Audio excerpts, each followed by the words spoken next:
Hey guys, Ms. Peterson here, and welcome to AP Chemistry Lecture 4-4, where we're going to be getting an introduction to redox reactions. We're going to be talking about what reduction and oxidation is, the oxidation states, redox reactions, how to balance using half reactions. This is AP Chemistry topic 4.9. We're going to be doing a virtual titration simulation of a redox titration. And for more information, you can find it in section 4.4, 20.1, and 20.2 of your Brown-LeMay textbook. So we're going to be talking about oxidation numbers. And what is an oxidation number? Okay. An oxidation number is basically just a method that chemists use for keeping track of electrons when writing chemical reactions. It's based on the electrons, like I said, and they're always going to be assigned to the most electronegative element because we know electronegativity means they attract electrons. So that makes sense. A common way to think about it is that it's the charges that the atoms have when they're in an ionic compound or the charges that they would have if it was a molecular compound. And there's certain rules that we're going to follow. And unfortunately, you just kind of have to memorize these rules. My hope is that we'll practice it enough that it doesn't feel like memorization. But the basics of it are any element in its like natural state, so an element, whether it's chlorine gas Cl2 or just iron or like a sulfur molecule that is S8, okay, that's just an element, so it's going to have an oxidation state of 0. The sum of the oxidation numbers equals the charge on the compound or ion. So if it's a neutral compound, they will all sum to 0. Where if it's a polyatomic ion, all the oxidation numbers will sum to that charge. Now, there are some typical rules that we follow that is going to feel very similar to charges and formal charge and things like that. That is that group 1, the alkali metals, will always have that +1. Group 2, the alkaline earth metals, will always have that +2 charge. Hydrogen will almost always have a +1, except when it's bonded to a metal or boron, which is going to be a lot less common. Halogens will always have a -1, except when they're combined with another halogen or oxygen. And oxygen will always be -2 except for peroxides. And peroxides are things like H2O2, where you have a hydrogen and then the oxygen is bonded to itself. Okay. In those situations, it is -1 because, like I said, hydrogen has to be +1. So hydrogen wins that battle. If they all need to sum to 0, those oxygens would need to be -1 each. Okay. So let's go ahead and do some practice problems. Find the oxidation number of sulfur in sulfuric acid, H2SO4. Okay, so when we're doing this, we're going to start with the ones that we know. Hydrogen is always +1, except when bonded to a metal. It's not bonded to a metal. So I have 2 of them at that +1. Bringing its oxidation number, it's contributing like, a +2. Oxygen is always a -2, but I have 4 of them. So it'll be 4 times -2, giving that -8 for its oxidation state. And then our sulfur is our X. And we know that all of these need to add to 0. Okay, so what does sulfur need to be in order to make them add to 0? Well, we have +2 and -8. That's -6. Move it to the other side. It needs to be a +6. Okay, so sulfur has an oxidation state of +6 in sulfuric acid. Okay. Now, carbon is a really special element. We know this. It's the foundation of life, and it is special in terms of its oxidation number as well. Okay. So let's go ahead and see the range of carbon. In this one, okay, hydrogen is a +1. And then we have 4 of them, bringing that to +4. It needs to add up to 0, so that carbon is going to be -4, okay, for the methane. Where in alkyne, that's C2H2, we have 2 at +1, so +1 times 2, giving that a plus 2. So we have 2 carbons, so they will each need to be minus 1. Okay, minus 1 times 2. Okay, plus 1 times 2, minus 1 times 2. So the carbon will have an oxidation number of minus 1 in that compound. So is carbon always going to be negative? Let's see. No. In carbon dioxide, we have oxygen. Oxygen is always a minus 2. And then we have 2 of them, so that's minus 4 from the oxygen, meaning that carbon then needs to be plus 4. Okay? So in methane, it's minus 4, but in carbon dioxide, it is positive 4. What about the CO2 or carbonate, CO3, 2 minus? Well, we have the carbon, that's what we don't know. We have 3 oxygens, so that's 3 times negative 2, which is negative 6. This is like a line for our unknown. And this time they have to add to negative 2. So this is another situation where that carbon is going to be a plus 4. Carbon actually can be anywhere in between negative 4 and positive 4. And this is really important for organic chemistry. Now, we're talking about redox reactions, and those are reactions in which the oxidation states, or you can think of it as the charges, kinda, okay, change in the reaction. So let's look at this reaction. We have iron here. That is an element, so its oxidation state is 0. Then we have hydrochloric acid, where the hydrogen is going to be a plus 1 and the chlorine is a minus 1. Hydrogen is always plus 1 and chlorine is a negative 1. Okay, and of course they have to add some to 0. Then we have iron chloride. Iron bonded to 2 chlorines. Okay, we have 2 chlorines at that minus 1. So chlorines each have a negative 1, where that iron is going to have a positive 2 in terms of its oxidation number. Okay, the negative 1 is the oxidation number of chlorine. Note, if we're having to figure something out, there is 2 of those. Okay, now this one, H2, that's just an element. That's the natural state of hydrogen. So that one is also going to be a 0. So we can see the iron goes from 0 to positive 2, and then the hydrogen goes from positive 1 to 0. Okay, but there was a little mistake in writing this chemical reaction. Note, it doesn't make sense for the iron to somehow lose 2 electrons. Okay, when you lose a negative, you become positive. It loses the 2 electrons, but the hydrogen only lost 1. Because if you look at this equation, Cl2H2, we need a 2 in front of there, showing that this reaction is balanced and we actually have this thing happening twice. Now, that is an example of a redox reaction, okay? And this happens when the electrons are exchanged between atoms.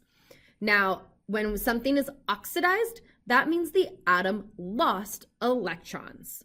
Where something is reduced, that means the atom gained electron, okay? So oxidation is loss, reduction is gain. The way that I like to remember that is the mnemonic oil rig. Oxidation is loss, reduction is gain. If you don't like oil rigs, for some reason, that's the one that's always stuck with me. The other one is GR. Lose electrons, or Leo the lion says GR. Okay, see this little tag, you can't see it there that well, but it says Leo. So Leo the lion says GR. Losing electrons is oxidation. Gaining electrons is reduction. Okay, so when you lose electrons, okay, what happens to your oxidation number? Well, if we think of oxidation numbers being charged, okay, like the iron here, it's going from 0 to positive 2, and it did that by losing electrons. So when you are oxidized, your oxidation number increases, where when you're reduced, your oxidation number decreases. Okay, but again, it's all about where the electrons are going. Okay, So if we look at that example of the iron reacting with hydrochloric, who was oxidized? Who lost electrons? Well, iron did. Iron went from having a complete shell to having a positive 2 charge. So it must have lost electrons. So Fe was oxidized. Where that must mean then that the hydrogen was reduced. Okay, it had a charge of +1 when it was bonded to that chlorine atom. Okay, or it did. It's kind of weird when talking about molecules. It's not actually a charge, but it was reduced. Okay, because it went from +1 to 0. It gained electrons. Okay, cool. Okay, cool. Let's get some more practice with that. Okay, how do these oxidation reductions happen? So in every redox reaction, one species will get oxidized and one species will be reduced. So the atom that is oxidized transfers electrons to the atom that is reduced. Now, when you are looking up other videos and research on this, you will often see the terms oxidizing agent and reducing agent. Okay? Oxidizing agents tend to oxidize other compounds, and in doing so, they get reduced, where reducing agents tend to get oxidized themselves by reducing other compounds. Okay? So the AP test actually avoids this language because it's pretty confusing. Okay? The oxidizing agent gets reduced and the reducing agent gets oxidized. It makes sense, but when we're trying to keep track and learn all of this, we will just stick with who is being oxidized and who is being reduced. Okay? And who that happens to is determined by something called the activity series. Okay? Now, this is, of course, not something you need to memorize. This is a reference material. I'll add it to our reference tables. And how this basically works is that the atoms at the top are most likely to get oxidized. Okay? And if you look at the top, you'll see some alkali metals, which we know love to lose electrons, and oxidation is loss of electrons, where the ones at the bottom, okay, these are the ones that have to lose or gain a lot of electrons. They're kind of in the middle of the periodic table. They're more likely to get reduced. Okay? So, and that's what it's showing here. The top of the thing, you're more likely to get oxidized, or your ease of oxidation increases, where at the bottom, you're more likely to get reduced. And it's shown in terms of half reactions. Okay, so what is the half reaction? Well, in the example that we were looking at, Fe plus HCl going to FeCl2 plus H2.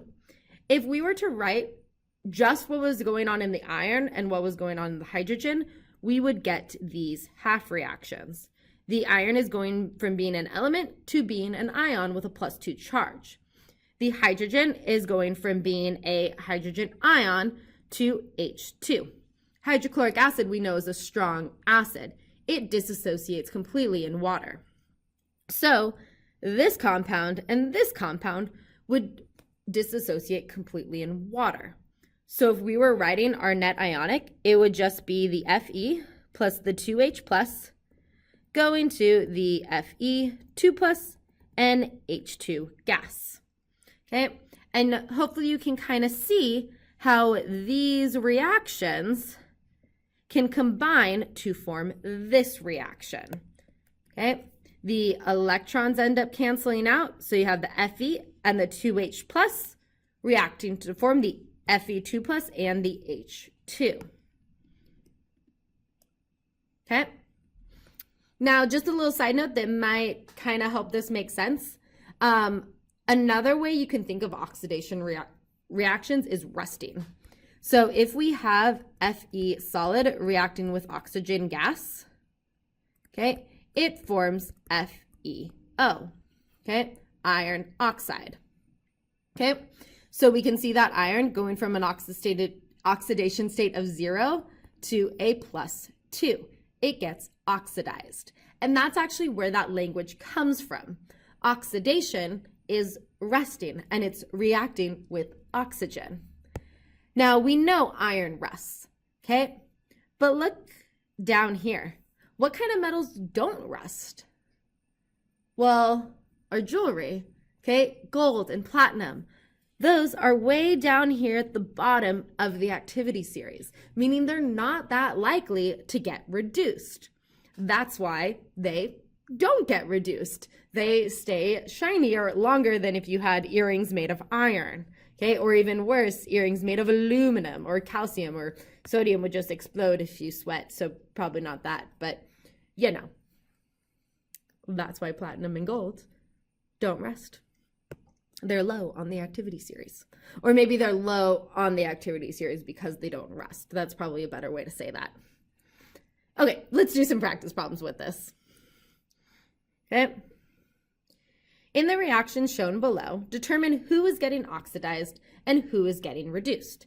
Then write the half reactions. Okay, so first we just need to figure out all of the oxidation numbers. So we have zinc, which is 0, chlorines, which are each -1, and the copper then, if there's 2 chlorines and -1, the copper must be a +2. Okay, then we have copper as an element, that is just 0. Zinc here must be a +2, and the CO- stays as that -1. Okay, there's 2 of them, so -2. So this tells us that the zinc is going from a 0 to a 2+. So zinc is losing electrons. An oil rig, oxidation is lost. Zinc is oxidized. And then who's getting reduced? Well, if we look here, the copper is going from 2+ to 0. The chlorine doesn't change. It's a spectator ion. Okay, so the copper is reduced. Okay, now if we had to write half reactions for that, okay, we would start with the zinc. We have zinc going to zinc 2+, and then we have to balance the charges. If it goes to 2+, it did that by losing 2 electrons. Okay, and then the copper went from copper 2+, it must have gained 2 electrons to form that copper solid. I'll put the solid phase symbols in there, makes it easier to follow. Okay, and then actually, let's go ahead and take this a step further. If we look at those 2 half reactions, we have those 2 electrons on either side. Those would cancel out, and then we can add the reaction and come up with copper 2+ plus zinc solid goes to copper solid and zinc 2+. And that's the net ionic equation. Okay? Eliminating the chlorine, which is the spectator ion. Okay, cool. Okay, cool. Will magnesium be oxidized by a solution of iron chloride? Okay, so magnesium and iron chloride. Well, we need to see who's most likely to get oxidized. Is it magnesium or is it iron? Let's check our activity series. Here is magnesium and here's iron. Magnesium is higher up, meaning iron will get oxidized over that iron. It likes the electrons more. So the answer is yes. If yes, we're going to write the molecular equation. That's the equations that we're used to writing. So we'll start with the magnesium. Okay, the magnesium is probably a solid. A solution of iron 2 chloride, so FeCl2, aqueous. And that will form MgCl2, which is a soluble compound, and leave the iron alone. Okay? So if we had to write the net ionic, we know the chloride ions are what's not changing. We would leave the solids and the chloride ions wouldn't change. It would be Mg solid plus Fe2 plus going to Mg2 plus and iron, okay? And we can kind of see that conservation of charge in that reaction too.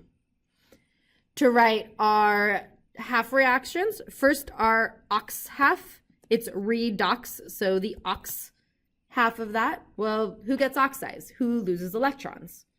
Magnesium, okay? Magnesium has to lose the negative to become positive. So Mg going to Mg2 plus and 2 electrons because it breaks up and loses those electrons, producing the ion and the electrons. And the reduction, oops, I should still color code these because that helps. The reduction half of that, redox, guess I should have done those in the other order, is that the Fe2 plus finds magnesium's 2 electrons and forms Fe solid. Okay, cool. Okay, cool. Now, another thing that you'll see redox in is to balance reactions using their half reactions. So if we look at this reaction where we have chromium reacting with iodine to form chromium 3 plus and I minus, okay? Now you might think, oh, well, this is easy. I can just put a 2 in front of that iodine. But look at the charges then. Then we have a 2 plus on this side. And on this side of the reaction, we have a 3 plus and then 2 minus. So we have a 1 plus charge total, okay, with that 2 there. So the charges and the electrons aren't balanced there, which means we're going to need to do it based on the half reactions. Okay, so let me show you how that's done. Okay, so first let's go ahead and write the half reactions. Okay, so we have, I'm going to write them one on top of the other so you guys can see how this works. First, we have the chromium. We have chromium 2 plus going to chromium 3 plus. Okay, if your charge went up by 1, that must mean you lost 1 electron. So chromium 2 plus that electron shows you that. And that is an oxidation. So let me go ahead and actually write that in red.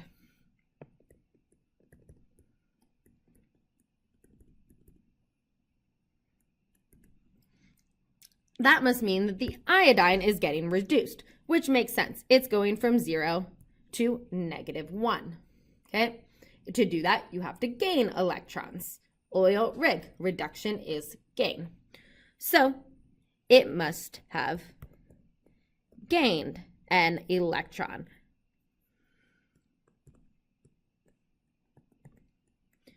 So there we go. We wrote the half reactions. Now let's go ahead and balance the atoms. We have I2 and only one I. So like I said before, we're going to need the 2 there. But the 1 up top stands. Okay. Then we need to balance the charges using electrons.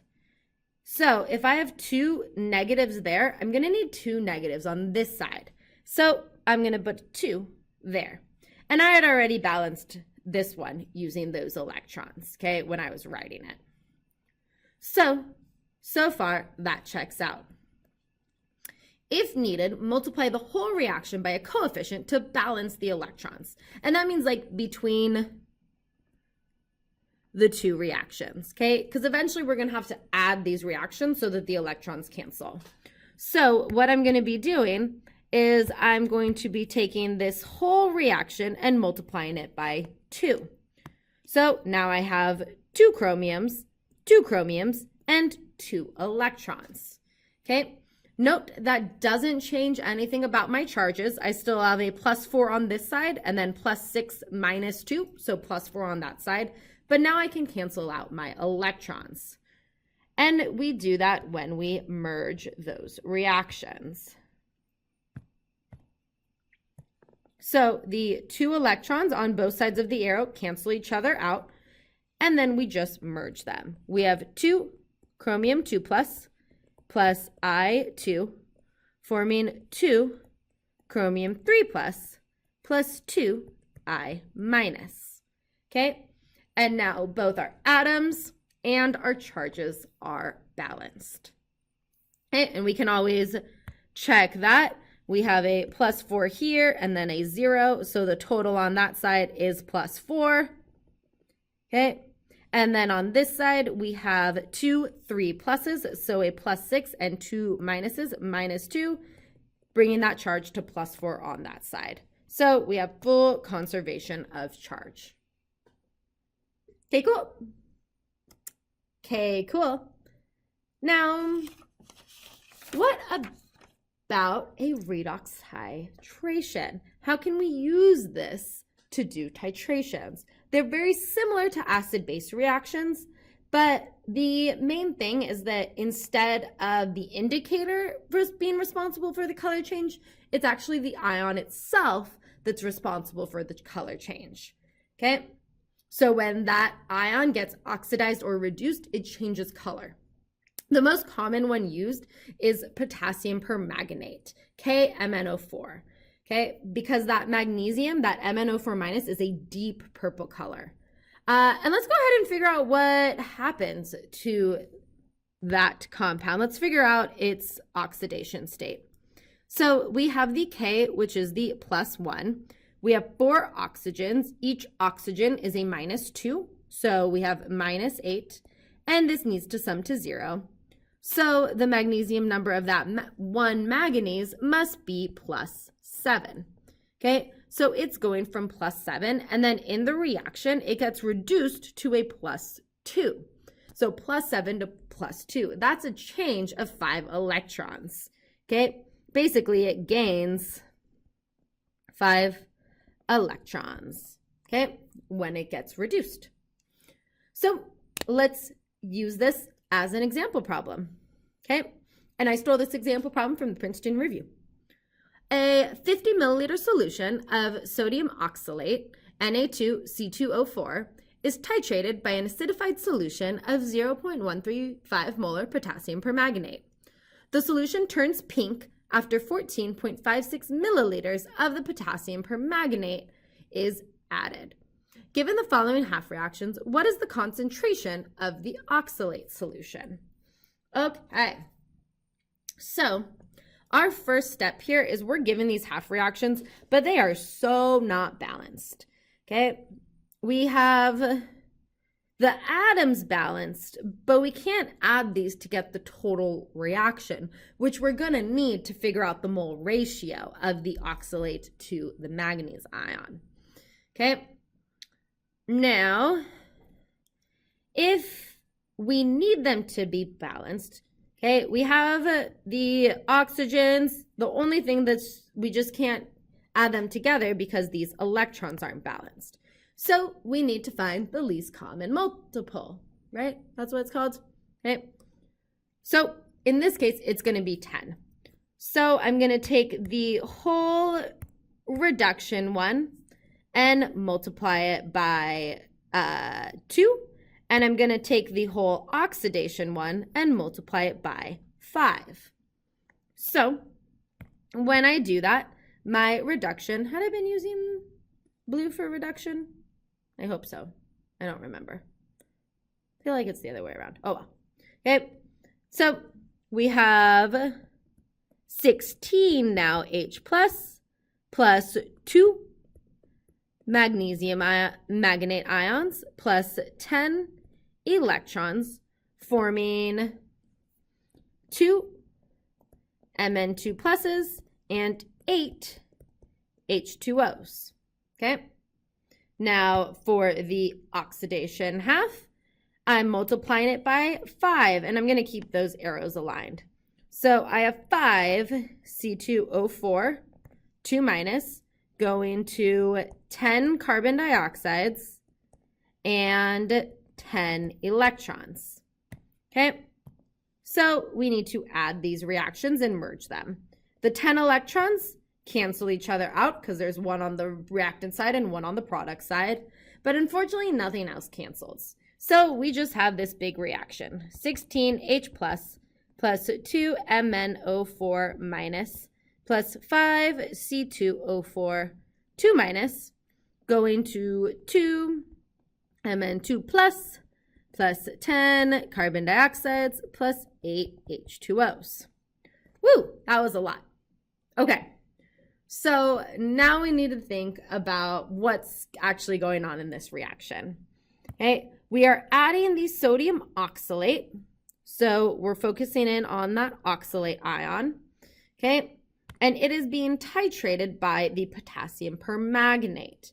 Okay, that's where that permanganate comes from. So those are the two things that we're focusing on.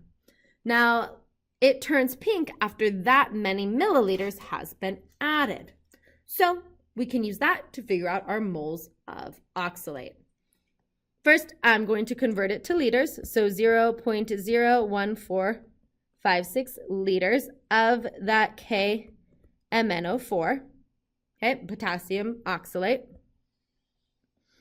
Now, I know based on the molarity of it that for every 1 liter of the KMnO4, I get 0.135 moles of that KMnO4.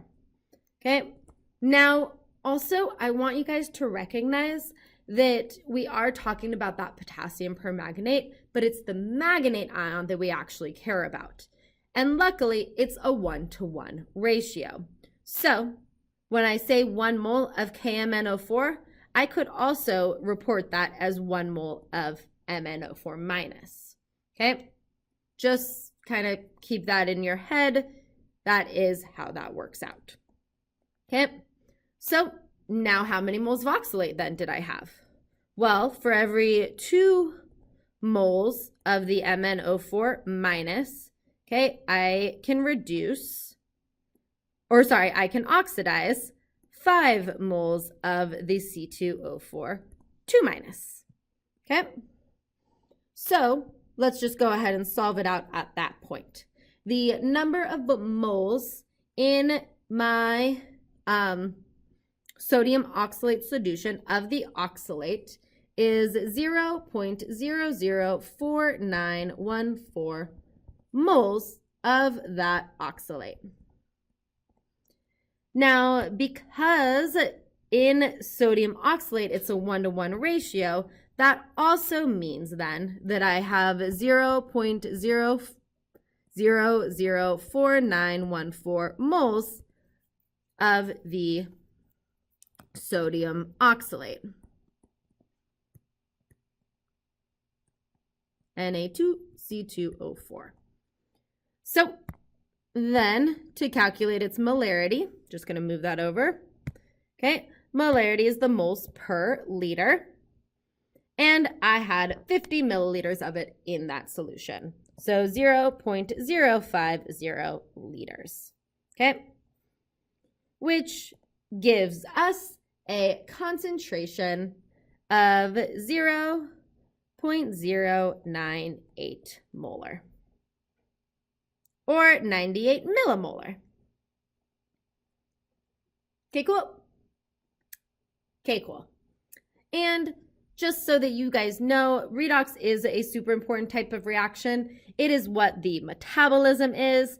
It is what combustion reactions are, which include like breaking down sugar and stuff in your body. In it, what actually happens is, you might remember from our warm-up or from back way up here, methane, the carbon is -4, and in carbon dioxide, it's +4. So that's what happens in combustion reaction. The carbon goes from -4 to +4, while the oxygen goes from 0 to -2. Okay.